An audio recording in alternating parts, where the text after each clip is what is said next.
بسم اللہ الرحمن الرحیم الحمد للہ رب العالمین والصلاة والسلام علی اشرف الانبیاء والمرسلین وعلی آلہ الطیبین الطاہرین المعصومین المظلومین اما بعد فقد قال اللہ سبحانہ وتعالی فی کتابہ المجید وفرقانہ الحمید وقولہ الحق وهو اصدق الصادقین اعوذ باللہ من الشیطان اللعین الرجیم وَإِذَا مَا أُنزِلَتْ سُورَةٌ نَظَرَ بَعْضُهُمْ إِلَى بَعْضٍ هَلْ يَرَاكُمْ مِنْ أَحَدٍ ثُمَّ انصَرَفُوا صَرَفَ اللَّهُ قُلُوبَهُمْ بِأَنَّهُمْ قَوْمٌ لَا يَفْقَهُونَ صدق اللہ العلی العظیم۔ السلام علیکم ورحمۃ اللہ وبرکاتہ۔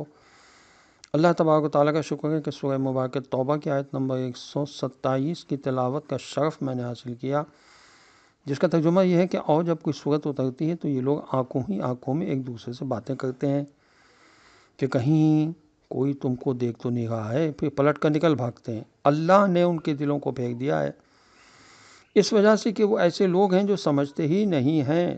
تفسیر جلالین میں اس آیت کے ذیل میں لکھا ہے کہ مطلب یہ ہے کہ جب کوئی ایسا سورہ اترتا جس میں منافقوں کی حالت اور خصوصیات کو بیان کیا جاتا ہے تو منافقین حیرت اور خوف سے ایک دوسرے کے چہرے تکنے لگتے ہیں، اس لیے بھی کہ ان آیات کو سن کر وہ شرمندہ ہوتے ہیں۔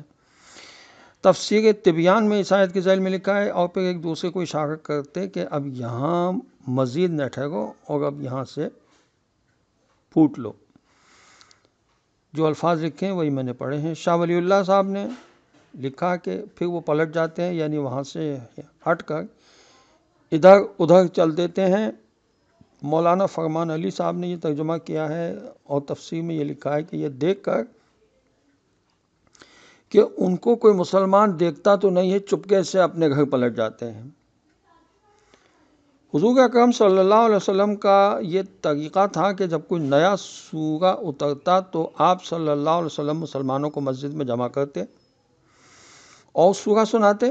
صاحبان ایمان اور طلب حق رکھنے والے تو کان لگا کر پوری طرح غرق ہو کر سنتے، مگر منافقین حاضر تو اس لیے ہوتے کہ تاکہ ان کی منافقت کا راز نہ کھل جائے، مگر ان کو سورہ سننے سے کوئی دلچسپی نہ ہوتی، صرف خود کو حاضرین میں شمار کرانے کے لیے اکتاتے ہوئے بیٹھے رہتے اور ایک دوسرے کو آنکھوں سے اشارہ کرتے رہتے کہ جیسے ہی لوگوں کی نگاہ سے بچیں ویسے ہی پھوٹ جائیں۔ یہ وہی الفاظ میں پڑھ رہا ہوں جو لکھے ہیں۔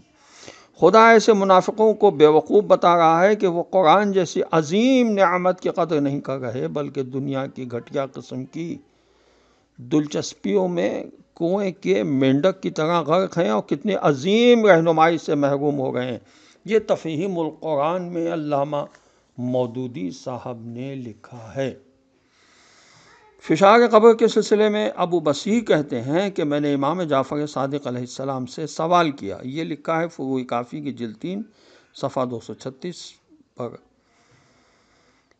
کیا کسی کو فشار قبر سے نجات ملے گی؟ تو آپ علیہ السلام نے فرمایا، خدا سے پناہ مانگتا ہوں کہ فشار قبر سے ہمیں بچا لے۔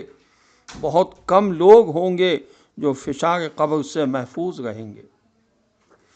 پیغمبر اسلام صلی اللہ علیہ وسلم کے ایک بڑے صحابی سعد بن معاذ مدینے میں تھے، جنہوں نے بدر، احد اور خندق جیسی جنگوں میں شرکت کی۔ جب وہ اس دنیا سے گئے تو نبی اکرم صلی اللہ علیہ وسلم ان کے تشییع جنازہ میں شریک تھے۔ حضرت صلی اللہ علیہ وسلم نے فرمایا، اس ذات کی قسم جس کے قبض قدرت میں میری جان ہے، 70,000 ملائکہ نے سعد کے جنازے کی تشییع کی۔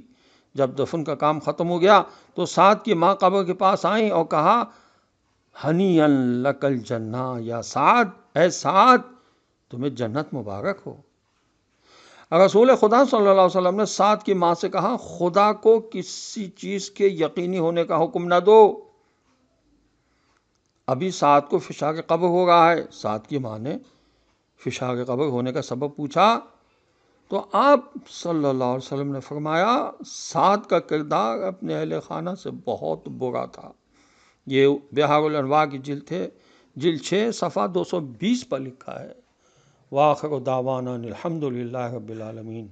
والسلام علیکم ورحمۃ اللہ وبرکاتہ۔